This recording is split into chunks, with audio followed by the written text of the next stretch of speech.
Bonjour à tous, et donc, je ne vais pas me présenter, Thierry l'a fait pour moi. Je voudrais juste, Thomas, pour faire le lien avec votre introduction, m'excuser, je ne suis qu'un misérable ingénieur qui n'a pas eu la chance de vivre l'hybridation que vous proposez maintenant.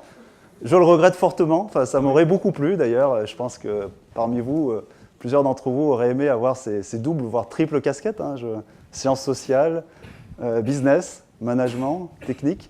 Et je crois que notamment sur ce sujet-là et sur le sujet du management de l'innovation, de l'excellence en R&D, le sujet s'y prête fortement, étant une synthèse de cette triple dimension qui a un impact assez direct sur la capacité à développer une organisation performante. Ce que je vous propose aujourd'hui est d'introduire le sujet et dans un premier temps de vous expliquer dans quel contexte on a conduit cette étude en collaboration avec l'UTC et Benoît Hénard qui poursuivra la réflexion après moi. Pourquoi on a engagé cette étude et qu'est-ce qu'on en attend dans son positionnement et ses évolutions et sa contribution. Ensuite, j'aborderai les principales conclusions de l'étude, c'est qu'est-ce qu'il en ressort, quels sont les principaux learnings qui en découlent et comment les appliquer en finale pour arriver à décrire ou pas un modèle d'excellence dans ses principales composantes ou ses principales rubriques. Est-ce que de cette étude en ressort un descriptif de ce qui est concrètement l'excellence dans la fonction R&D. Alors, est-ce que ça fonctionne? Oui, c'est parfait. Donc la première question à travers le contexte de cette étude qui a été conduite sur l'excellence R&D porte surtout dans un premier temps sur les mots. Et c'est vrai que c'est un discours, nous, qu'on est amené à voir très fréquemment dans le cadre de nos interventions chez nos clients. C'est qu'est-ce qu'il y a derrière ces deux mots, recherche, développement? Est-ce que c'est quelque chose de clairement décrit dans ses composantes? Comment est-ce qu'on distingue la recherche du développement? Qu'est-ce que l'innovation derrière tout ça? Est-ce que l'innovation est portée par la R&D? Est-ce que l'innovation est une fonction annexe ou contributrice qui n'est pas forcément qui ne relève pas forcément que de la simple intégration à cette fonction d'expertise et qui consiste derrière à mettre sur le marché des produits nouveaux. Non, on s'est très tôt intéressé à ce qu'on appelle plutôt le management de l'innovation. En fait, c'est tout le processus annexe ou en tout cas parallèle au processus qu'on appelle généralement dans l'entreprise le management des opérations et qui vont permettre d'introduire des activités nouvelles, alors des nouveaux produits, des nouveaux services, des nouvelles organisations, dans le cadre la plupart du temps de projets, et qui vont de la génération d'idées, enfin en tout cas de la planification stratégique des futurs produits ou des futurs services, dans un esprit de créativité et d'innovation, jusqu'à la mise en production et la phase d'industrialisation, et la fonction R&D étant le lien ou l'interface entre ces deux aspects, la stratégie produit et sa projection, la plupart du temps pour les entreprises qui se projettent le plus sur l'avenir à un horizon d'au moins 10 ans, et puis sa concrétisation matérielle par la réalisation et la production effective. Quand on parle de R&D, on est déjà dans un bloc qui est un bloc majeur et qui nécessite d'être mis en perspective. Les principaux critères de performance ne s'expriment pas de la même façon pour des équipes de recherche déconnectées des projets applicatifs, des projets de développement avec un horizon produit très concret.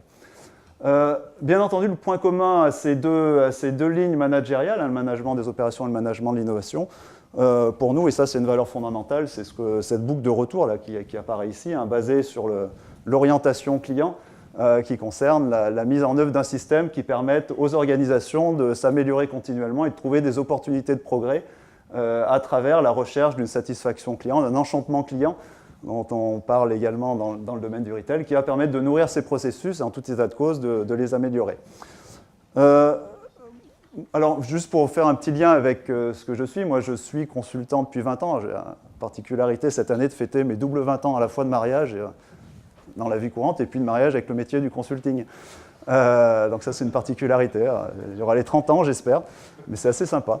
On a fait une fête commune. Ouais. Voilà.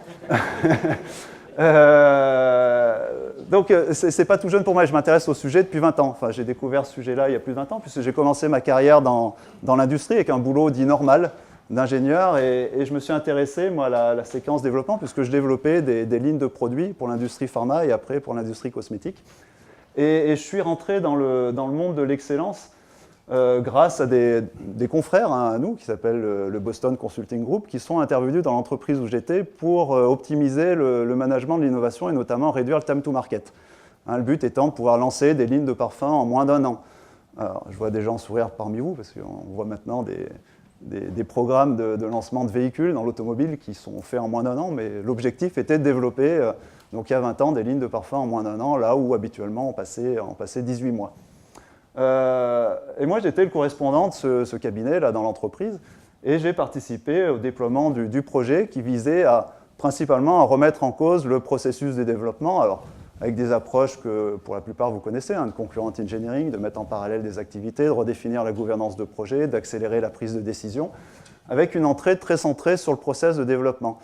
Et jeune ingénieur, forcément un peu idéaliste dans le schéma, tout ça me paraissait tout à fait nécessaire et suffisant, c'est-à-dire d'écrire un processus clair, de le mettre en place, et bien évidemment ça allait marcher. Et en final, on allait atteindre des projets déroulés en moins d'1 an. J'avais oublié 2 points quand même majeurs dans les critères de performance en développement produit, en tout cas dans ce cadre-là, qui était que travailler sur le process, c'est bien, c'est effectivement nécessaire, hein, de définir le bon séquencement des activités, de clarifier les tâches de développement associées à ces séquences de travail, le jalonnement et les points de passage importants, et surtout de rechercher dans les processus des processus qui soient au maximum allégés de leur gaspillage, hein, pour éviter ces temps morts et ces temps d'attente projet dans les organisations. Mais ce n'était absolument pas suffisant pour générer les résultats attendus. Il y a 2 composantes majeures que j'avais un peu laissées de côté, qui était la composante liée aux personnes, aux hommes, hein, dans l'organisation, qui vont ou pas appliquer le processus à travers leur engagement, leur motivation, leur façon d'être, la dimension managériale et l'état d'esprit associé qui va permettre de faire vivre les processus dans leur mise en œuvre au quotidien, y compris les connaissances et les compétences, la capacité de les entretenir, mais également la capacité à bien concevoir, c'est-à-dire concevoir le produit et le design produit qui permettent de trouver les bonnes solutions. Le processus en tant que tel n'étant pas la seule résultante d'un programme d'amélioration. Donc c'est ces 3 composantes-là qu'on a décidé d'aborder dans l'étude qui a été conduite entre l'UTC et KL, c'est se poser la question des critères d'excellence et de leur obtention, en tout cas sur la phase de développement de nouveaux produits, sur la bonne adéquation et sur les pratiques d'excellence qui visent à optimiser les process, et optimiser bien entendu l'implication des équipes et dans ce monde de la R&D et puis de l'humain est un facteur essentiel de réussite des projets, et bien entendu de renforcer la technicité des équipes et la capacité à concevoir dans les meilleurs standards et avec le meilleur design associé pour éviter les erreurs. Donc je vous dis ça, c'est important parce que c'était il y a 20 ans et encore récemment, c'était en début de semaine, hein, j'intervenais chez des clients où le travail essentiel a été fait sur le processus en disant on a redécrit notre process, ça y est, tout va bien fonctionner maintenant et dorénavant. Bien entendu, c'est nécessaire, mais ce n'est absolument pas la condition suffisante pour l'atteindre. Donc je pense que ça fait le lien assez clair avec l'introduction de Thomas, cette nécessité d'aller au-delà d'un seul point de vue, d'un seul regard pour intégrer une vision plus globale de l'excellence. Un point important, et très vite je m'en suis aperçu aussi, c'est que on peut difficilement demander au développement d'être performant d'une manière isolée de son contexte global. Si on regarde les finalités du management de l'innovation, c'est en final de mettre sur le marché des produits qui permettent derrière d'avoir un renouvellement régulier du chiffre d'affaires et du portefeuille d'activités ou du portefeuille de produits, et si possible mettre sur le marché des produits qui génèrent des contributions, des taux de marge plus importants que les produits existants. Donc ça, ce sont 2 critères essentiels que l'on reprendra derrière dans l'étude. La première question qu'on s'est posée avec Benoît et ses équipes, c'est effectivement, est-ce que ces éléments sont des éléments de pilotage stratégique de l'entreprise, c'est-à-dire la part du chiffre d'affaires consacré aux nouveaux produits, et au-delà de ça, sur ces nouveaux produits ou cette part de chiffre d'affaires consacré aux nouveaux produits, ont-ils des marges significativement meilleures que les produits qu'ils ont remplacés, qui sont 2 finalités majeures de l'activité.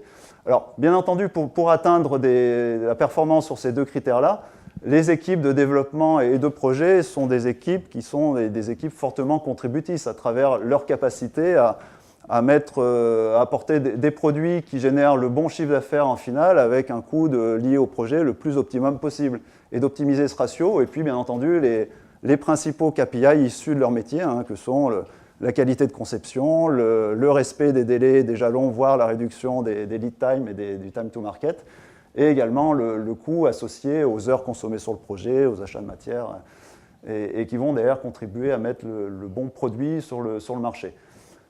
si on raisonne d'une manière isolée, en fait, on fait abstraction de toutes les contraintes que vont subir les équipes projets de développement et qui sont liées au fait que, premièrement, est-ce que quand on développe le produit, les solutions technologiques que l'on va développer ont déjà été testées et prouvées? Faire de l'innovation technologique dans une phase projet de développement, il n'y a rien de pire pour se casser la gueule en final, hein.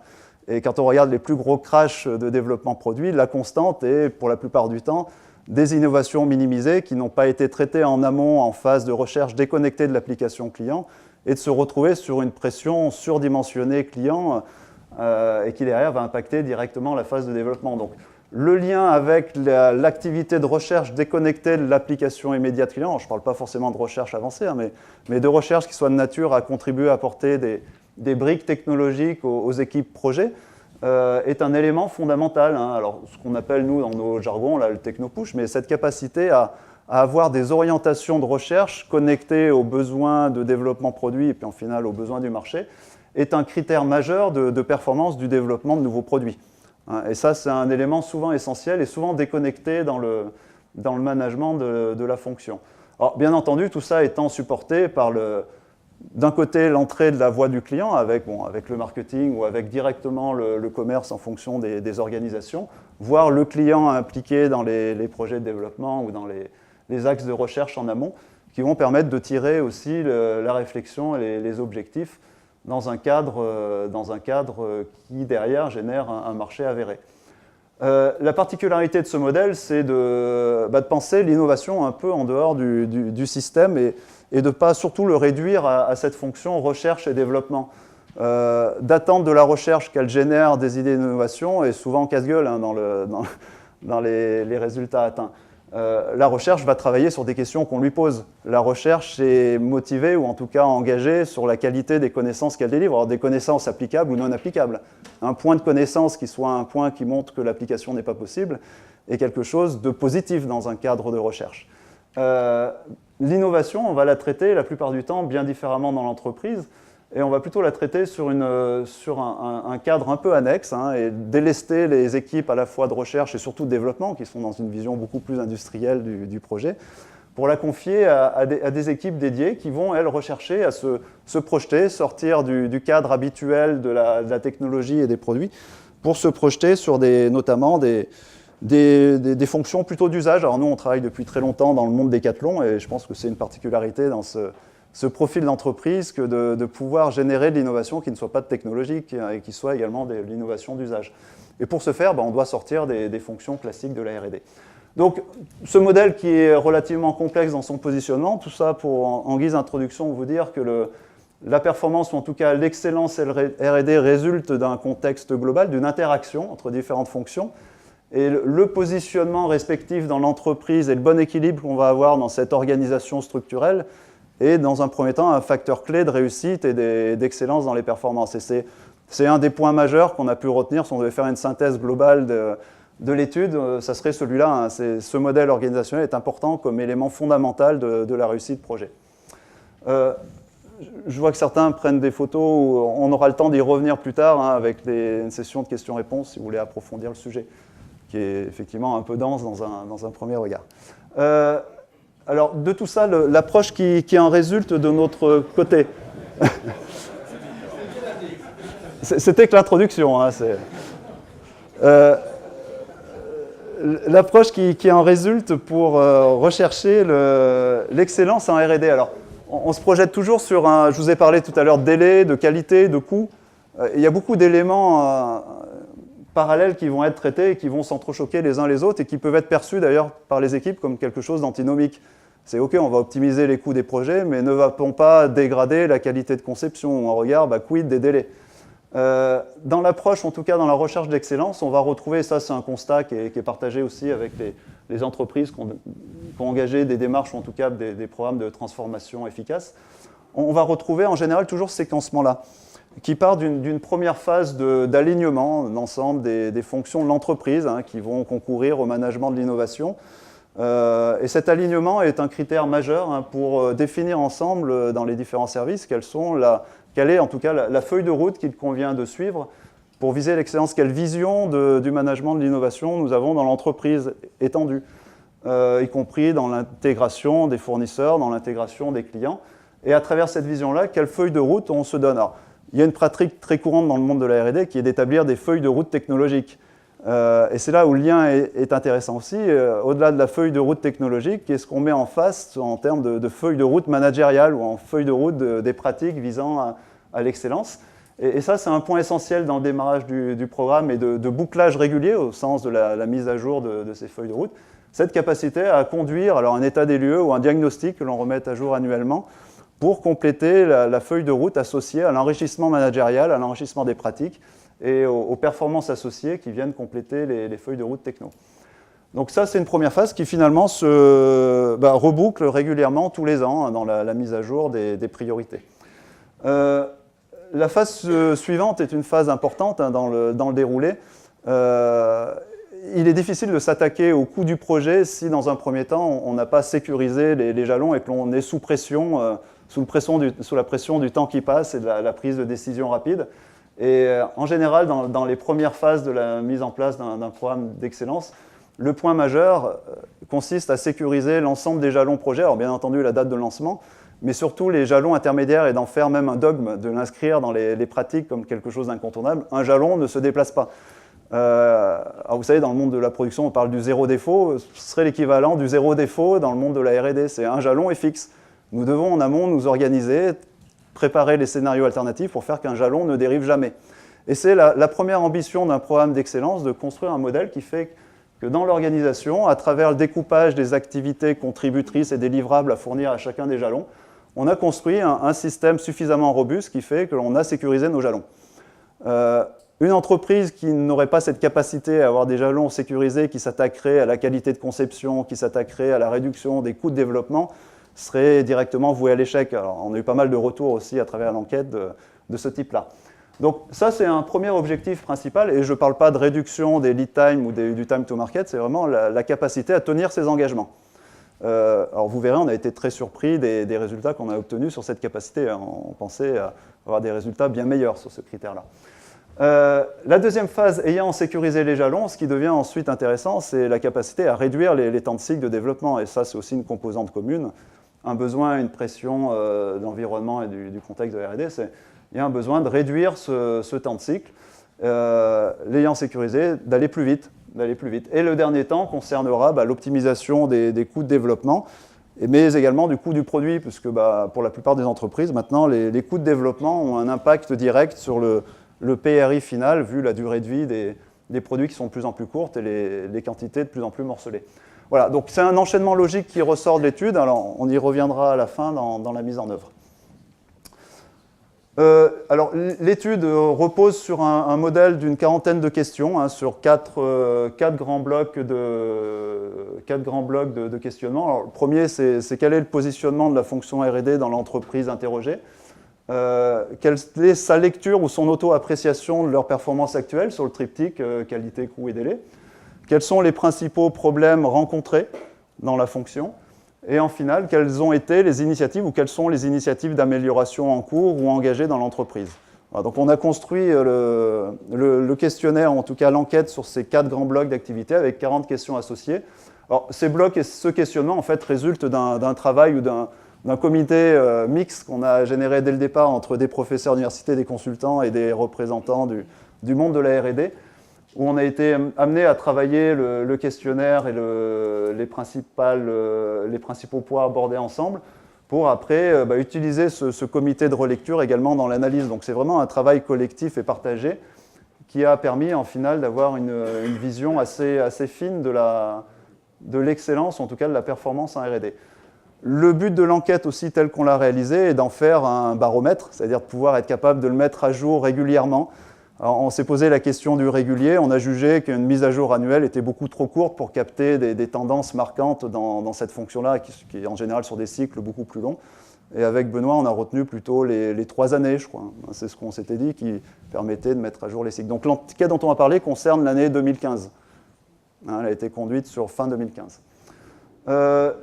Volontairement, on a essayé d'avoir des profils d'entreprises très variés. Alors, il y a des secteurs qui ressortent un peu plus que les autres dans le questionnement, avec mais qui reflètent en gros le tissu industriel français. Alors, point commun aussi à tout ça, ce sont des boîtes françaises établies en France que l'on a questionnées. Alors, qui peuvent être des boîtes d'origine étrangère, mais qui ont des fonctions R&D en France. Les fonctions interrogées étant principalement des fonctions métiers liées à la R&D, un métier ou projet. Et là, c'était vraiment très ciblé sur des répondants que l'on voulait intégrer dans la fonction et dans l'activité de recherche et développement. Pour finir avec le contexte général qui explique la raison pour laquelle on a lancé cette étude, outre le fait que chez KL, c'est un des axes de travail majeur chez nous, un centre d'expertise fondamental chez nous, on a le sentiment depuis quelques années que la R&D se trouve au centre des critères de compétitivité de l'entreprise. Elle était probablement beaucoup moins avant, mais en tout cas que son impact est maintenant clairement lisible sur les performances de l'entreprise, y compris les performances économiques. Et ça, c'est lié à quatre éléments fondamentaux qu'on a pu identifier ensemble avec le comité de réflexion initial. Le premier, qui est la notion de concurrence globale, y compris en R&D, on va trouver dans les organisations multi-pays des mises en concurrence d'équipes de développement, de BE, qui vont se retrouver délocalisées. Et puis une pression claire sur la compétitivité et le coût de la R&D associé. Il est très courant de se benchmarker, de se challenger. Sur des laboratoires d'analyse, par exemple. Il n'y a pas de raison de ne pas regarder comment font les autres et quels sont leurs critères de performance.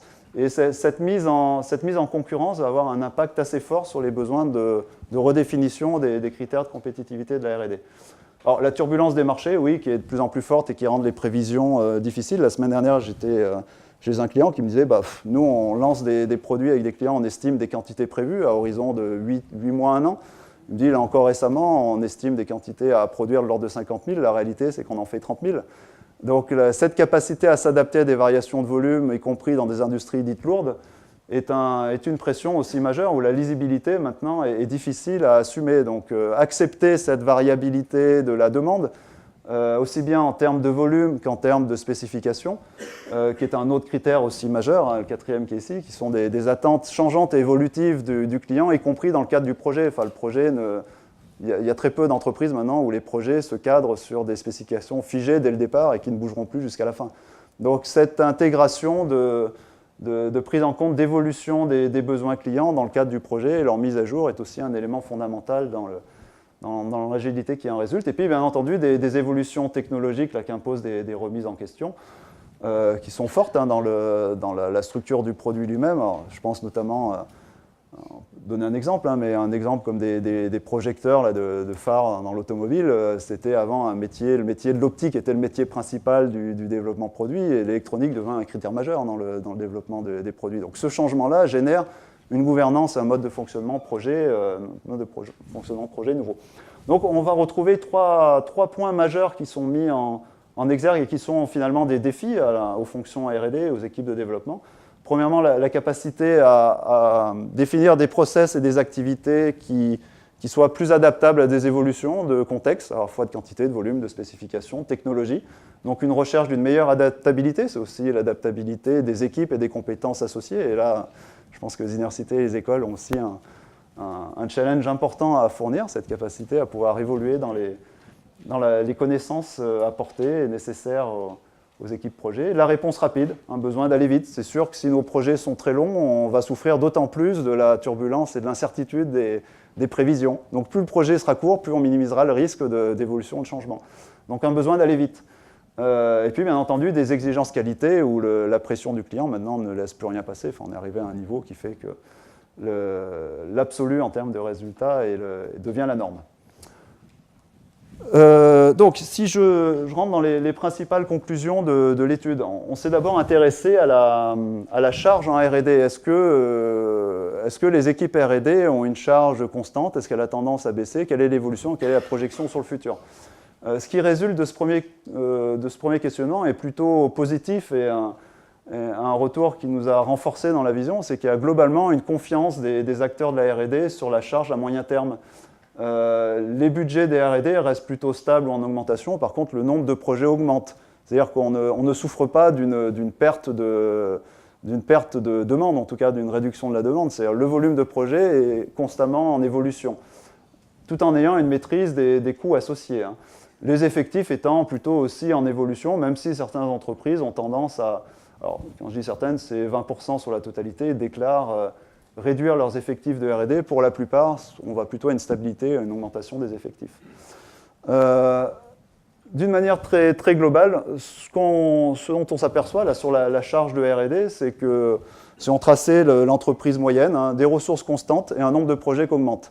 Et ça, c'est quand même une constante commune à un grand nombre d'entreprises.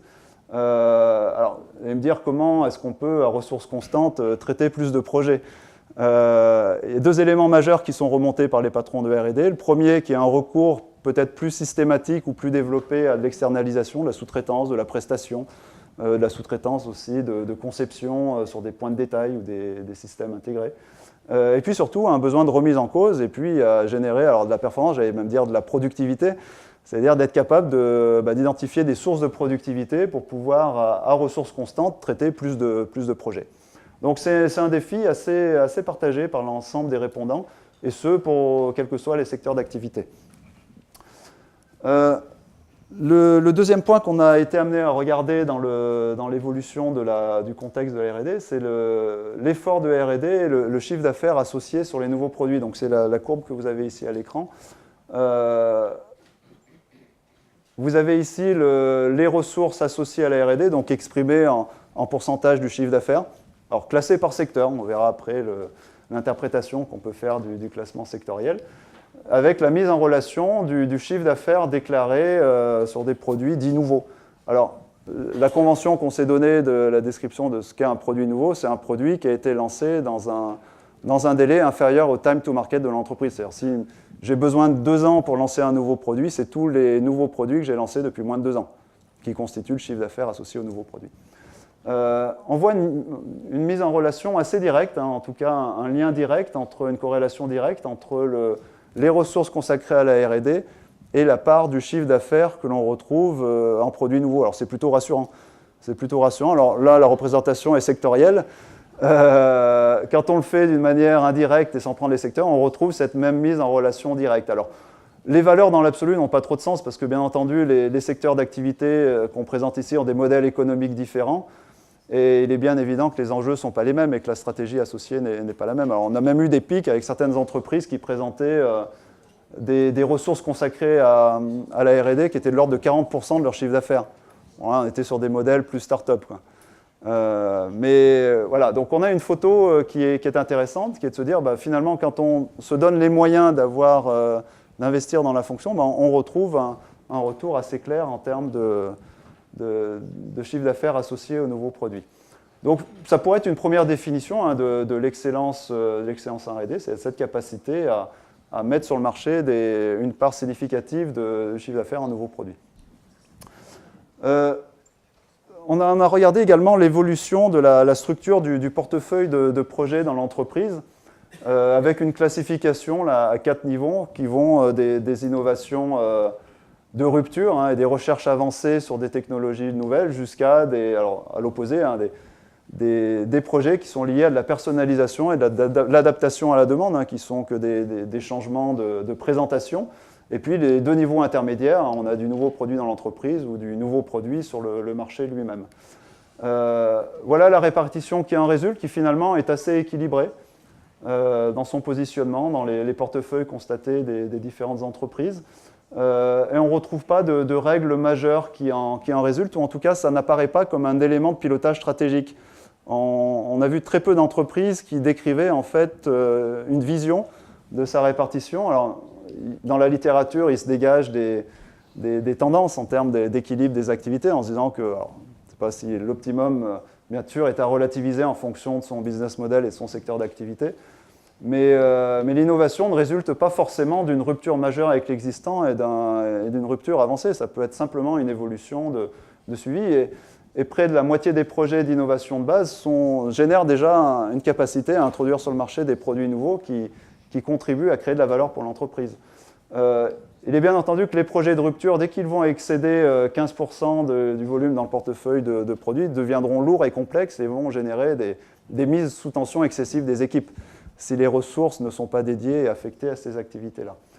Donc ça, c'est un point majeur. Quand on parle d'innovation, l'innovation au sens de la contribution au chiffre d'affaires par des nouveaux produits ne signifie pas forcément une rupture technologique. Peut se construire dans l'évolution de gamme existante. Et l'essentiel de la contribution, même si ce n'est pas celle qui va générer la marge la plus importante, contrairement à de la rupture, en amont, reste quand même de l'innovation d'évolution pour la plupart des entreprises. Donc un certain déséquilibre où on a une tendance assez forte d'ailleurs à retenir dans l'innovation la rupture et à mobiliser des équipes de rupture au détriment d'innovations probablement plus accessibles, qui soient partagées d'une manière plus forte avec l'ensemble des collaborateurs et qui permettent de personnaliser, de s'adapter à la demande sous un angle plutôt d'usage que de technologie. Alors, la mesure de la performance en R&D, qui était la thématique centrale de l'enquête, reste sur l'ensemble des répondants au questionnement une question relativement ouverte et qu'il n'y a pas de vérité qui s'en dégage, ou en tout cas de modèle préétabli ou de réponse figée. Sur l'ensemble des répondants, on n'a eu que 10% des entreprises qui nous disent avoir des tableaux de bord à R&D bien formalisés, avec des KPI suivis au pas du mois, avec un plan d'amélioration associé.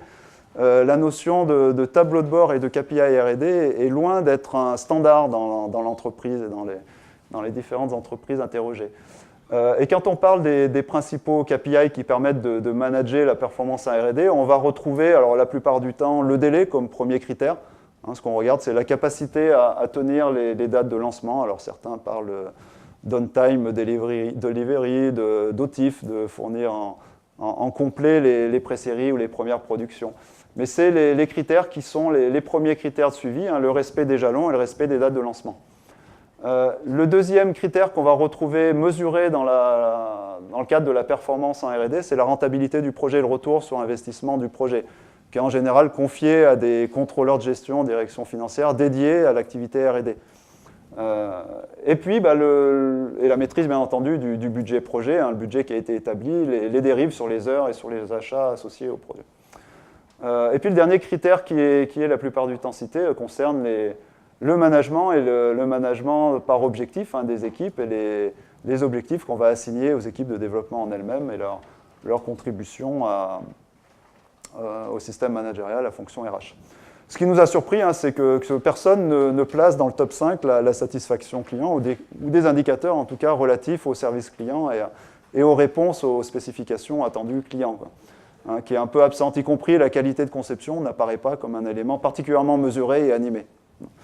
Voilà. Donc ça, ce sont les principaux critères qu'on va retrouver dans les tableaux de bord en R&D, en sachant que des vrais tableaux de bord formalisés, finalement, on en a très peu dans la fonction.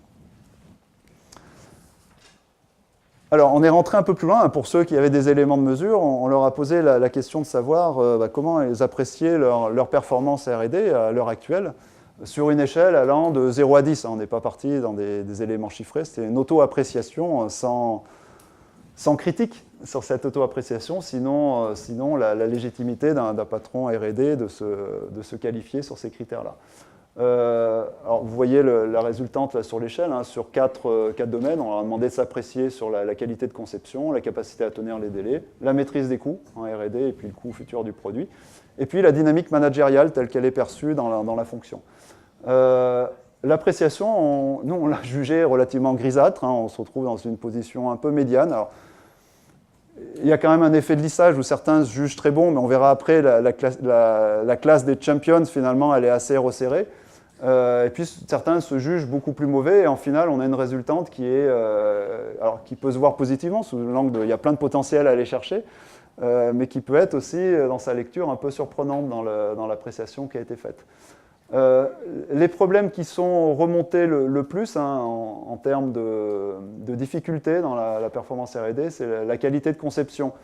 Avec un problème fondamental sur la qualité de conception qui n'est pas tant le fait que nos concepteurs, nos ingénieurs design n'aient pas cette capacité à bien concevoir, mais c'est plutôt la définition initiale, et en tout cas son évolution par le client, qui a tendance à ne pas être clarifié au départ et de partir sur des directions qui ne sont probablement pas les bonnes. Et ça, c'est un enjeu majeur que d'amener à beaucoup mieux clarifier la demande client, à la formaliser et à guider les équipes de conception sur les bonnes questions. Et c'est un point qui est souvent remonté dans le jugement et dans l'appréciation de la performance R&D, sous-entendu qu'elle est impactée par la prise d'information initiale qui n'était pas complète et en tout cas pas suffisamment décrite. Le deuxième point qui ressort fortement là, sur les pertes de performance concerne le délai, et notamment la capacité à adhérer à un planning qui a été établi initialement. Alors souvent sur des visions un peu idéalistes, quoi. Il y a un planning idéal ou théorique, et on ne le tient pas en final, quoi. Mais on le sait dès le départ, hein, quand on pose la question au chef de projet, il dit non, on ne tiendra pas, enfin, il y a plein de raisons qui font qu'on va dériver. Et qui est ancré structurellement dans l'entreprise, c'est-à-dire qu'à la limite, on sait qu'on dérive. Alors, il y a même des secteurs d'activité où le retard est normal, enfin, le retard est inscrit dans les gènes, et c'est d'ailleurs assez amusant, hein, tout le jeu des équipementiers et le fait de, faut surtout pas être le dernier en retard. Si je suis pas sur le chemin critique, c'est très bien, mais il faut surtout pas être à l'heure parce que j'aurai de l'avance par rapport aux autres, quoi. Donc ça, c'est un critère culturel, hein, qui est la capacité à tenir ses jalons, à définir des plannings réalistes au sens des activités à conduire et puis de la réalité des standards associés, qui permettent derrière de tenir les engagements.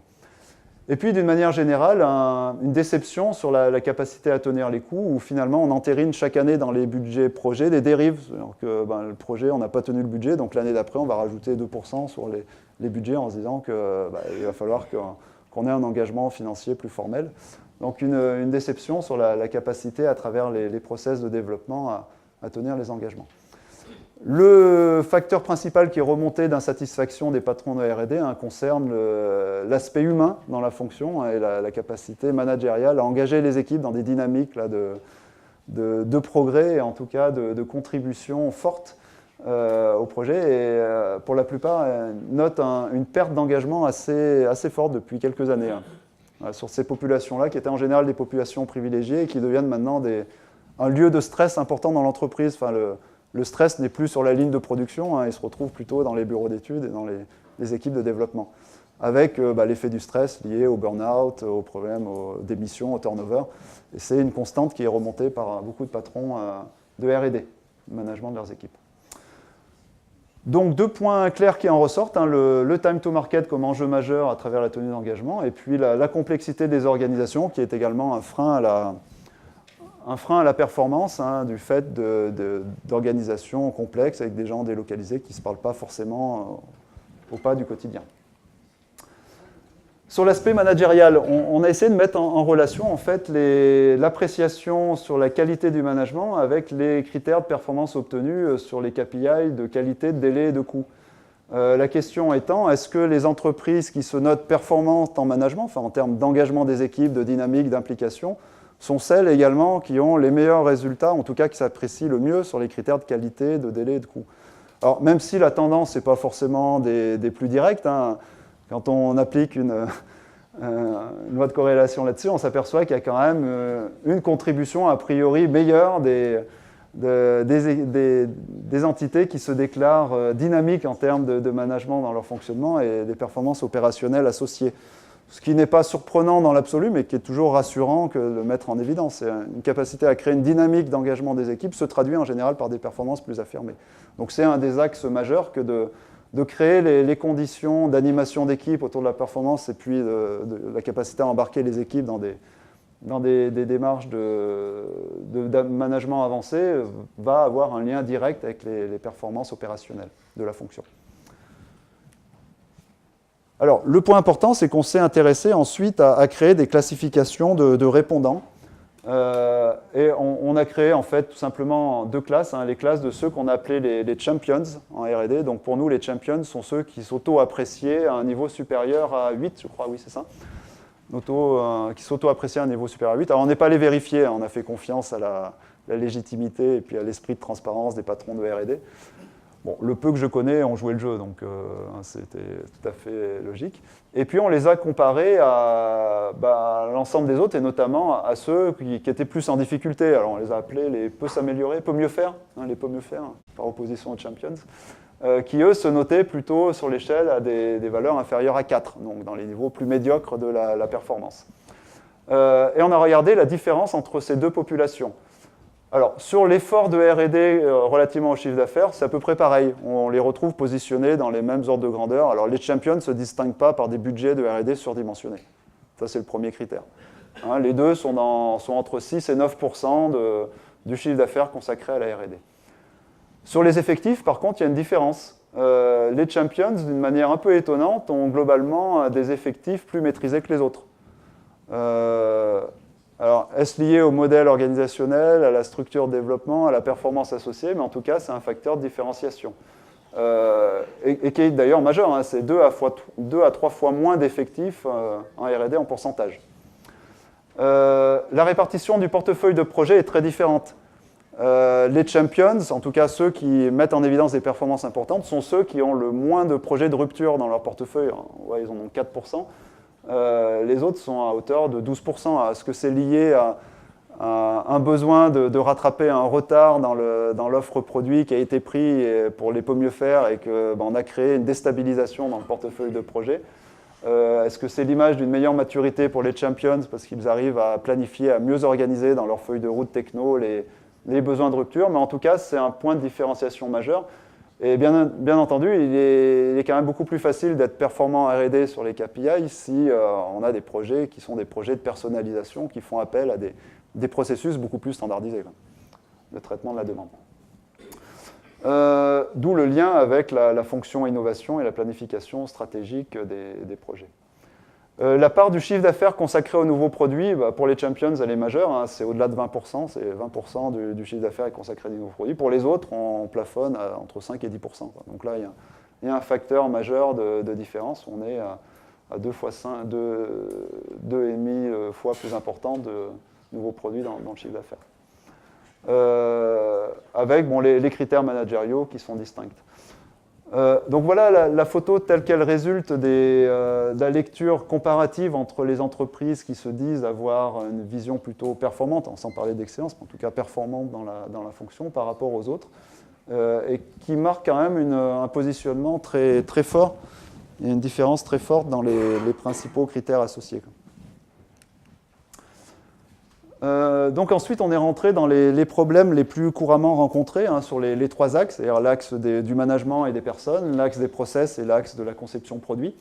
Les 3 points majeurs qui résultent de nos discussions, alors en tout cas qualitatives, je ne rentrerai pas dans le détail quantitatif des points les plus cités, mais il y a 3 points qui remontent assez fortement sur l'axe managérial, qui est la volonté pour les patrons de R&D de redonner de l'espace d'autonomie à leurs équipes, c'est-à-dire le fait que le constat étant que les équipes se retrouvent bridées dans des processus, dans des aspects réglementaires un peu figés, dans de la prise de décision qui est une gouvernance complexe avec des revues design qui ont été rajoutées, des strates de contrôle, de checklists associées, qui font que finalement la confiance qu'on attribuait généralement à un chef de projet ou à un concepteur se retrouve encadrée par des systèmes plutôt déresponsabilisants. Donc une volonté de casser un peu, de décloisonner les systèmes et de redonner de l'autonomie aux équipes, tout simplement pour les redynamiser dans leur activité aussi, et puis pour accélérer les cycles de prise de décision.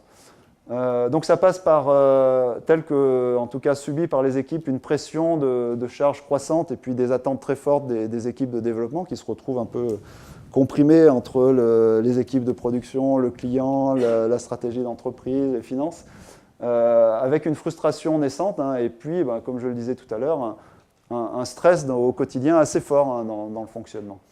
Il y a le développement également d'organisations multisites qui ont généré de la complexité, où avant une équipe projet travaillait ensemble dans un lieu qui était unique.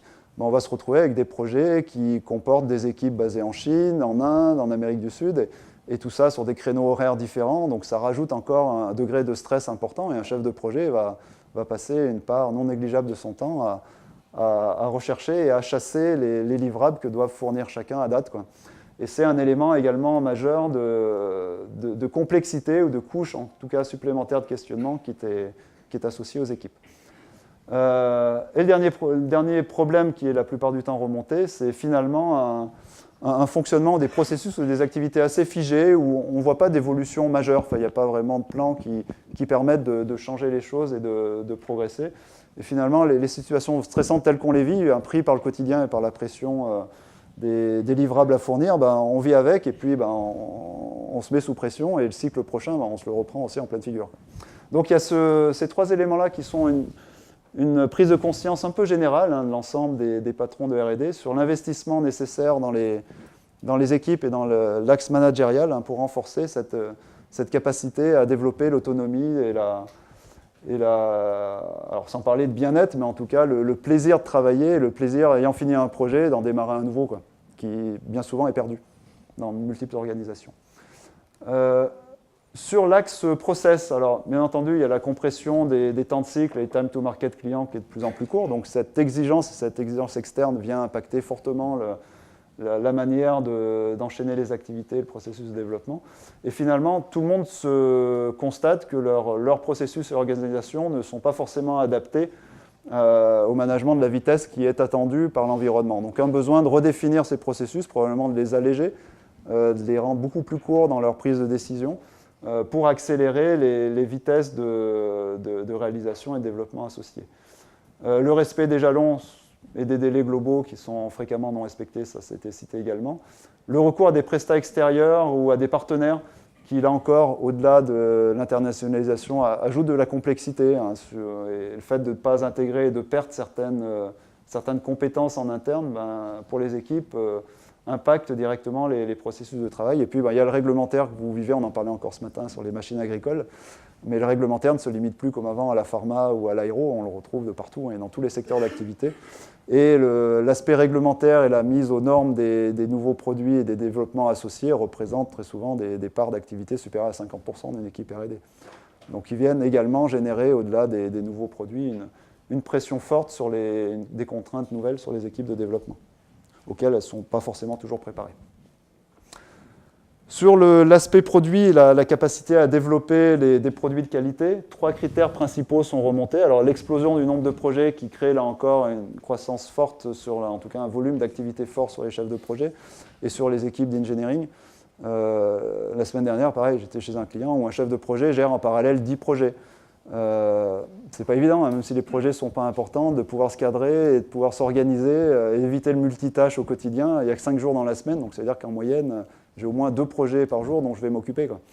On rentre dans des limites qui sont difficilement applicables, ou en tout cas gérables humainement. Et ça devient quelque chose de généralisé.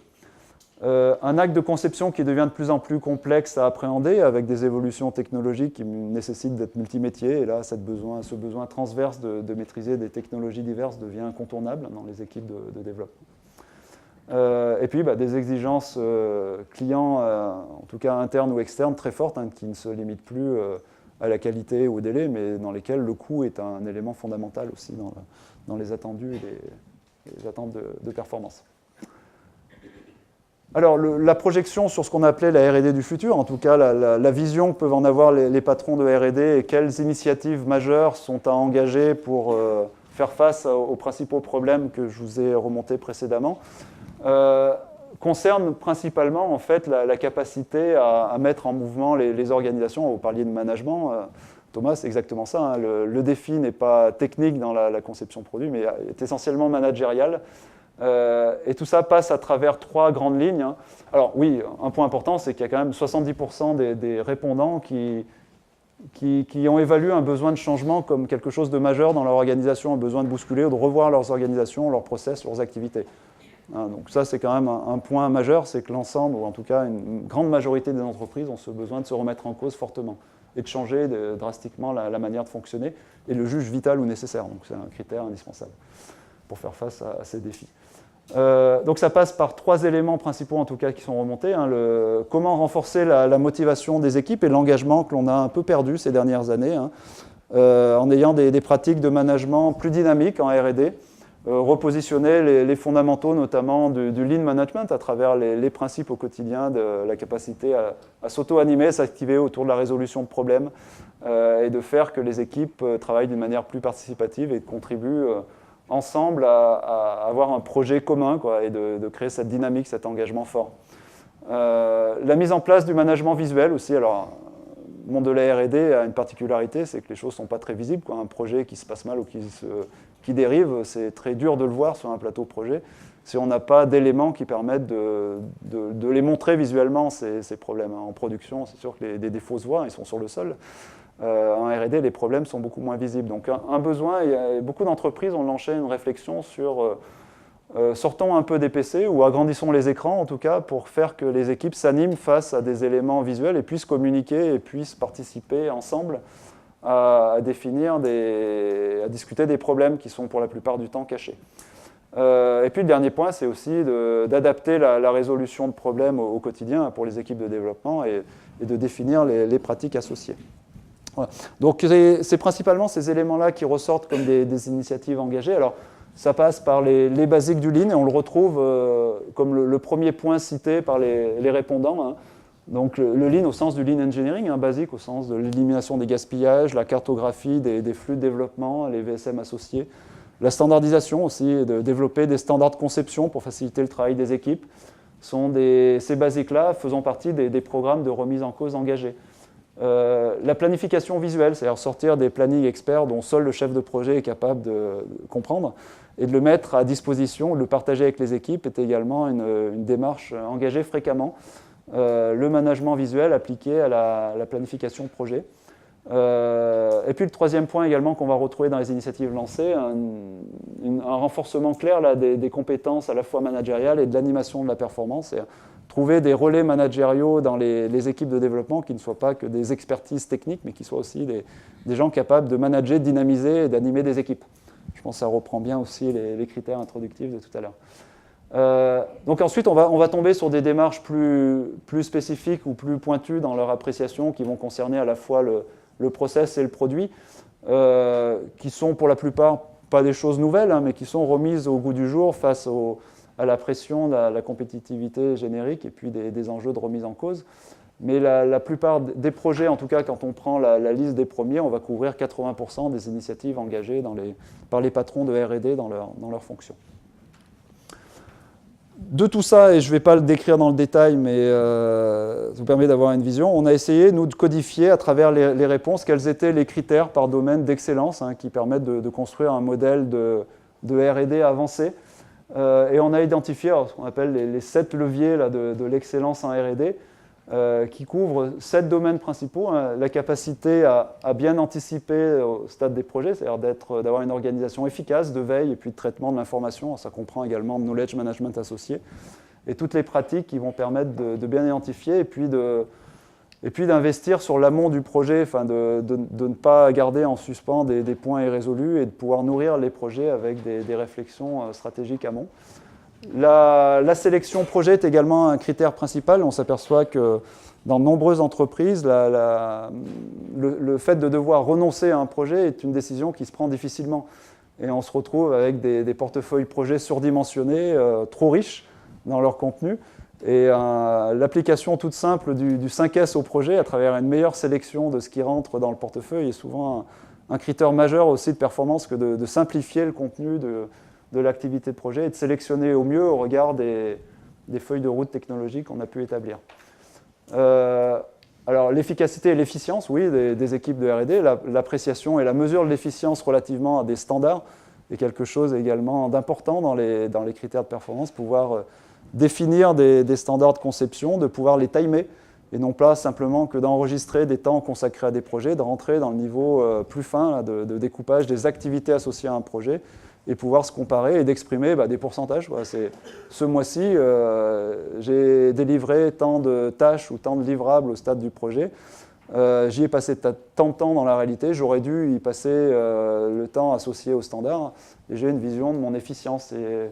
Et de nombreuses entreprises se positionnent sur ce sujet de la mesure concrète de la productivité des équipes R&D et des lignes d'action associées. La gestion des projets, oui, alors c'est aussi un point majeur dans les critères d'excellence. Construire une organisation projet robuste avec une fonction de chef de projet bien positionnée dans l'entreprise, avec ses interactions métiers. C'est aussi un défi majeur, de trouver cet équilibre qui fait que le chef de projet n'est pas un concepteur déguisé, en même temps n'est pas quelqu'un qui n'a aucune expertise technique, mais de trouver l'équilibre est souvent un défi dans de nombreuses entreprises. Et c'est un critère majeur d'excellence, notamment dans la capacité à accélérer les cycles de développement. La fluidité des informations et de la gestion des informations à travers la gestion des bases techniques, les PLM associés, et là je pense que Benoît nous en dira un peu plus juste après, est également un critère d'excellence majeur dans les entreprises qui réussissent. On en a parlé précédemment, l'organisation et les structures, la coordination des différents acteurs de la R&D avec l'amont, l'innovation, avec l'aval, l'industrialisation et puis la vision marketing et commerce est également un critère majeur dans le cadrage des activités. Et le dernier levier qu'on a identifié dans l'ordre, qui est l'implication et créer les conditions de la motivation des équipes. Ce modèle-là permettant de disposer d'un élément d'appréciation de la maturité au regard de critères d'excellence et probablement de piloter les programmes ou les plans d'amélioration sur une vision long terme en cherchant à se renforcer sur ces pratiques et en s'interrogeant plutôt sur les pratiques internes aux équipes R&D et pas simplement que sur la pression sur les résultats. Donc voilà l'essentiel de ce que je voulais partager avec vous en termes de conclusion. Cette étude a donné lieu à on appelle ça un bouquin, une brochure, non plus qu'une brochure, il y a une petite centaine de pages quand même. Là, j'en ai fait qu'une synthèse très globale pour vous nourrir et je vous encourage bien entendu à aller dans le détail de la brochure pour appréhender Alors, on a beaucoup de clients aussi qui se sont servis de l'enquête pour faire leur auto-appréciation, qui ont pris le questionnaire et qui ont dit bah, c'est bien, ça nous fait faire un état des lieux sur notre performance. Et ça vous permet d'avoir des ratios, des benchmarks et de vous comparer. En tout cas, de se questionner, de se challenger, de se remettre en cause. Voilà, donc je vous remercie et puis je laisse la parole à Benoît qui va approfondir le sujet sous une vision plus académique. Voilà. Merci à vous.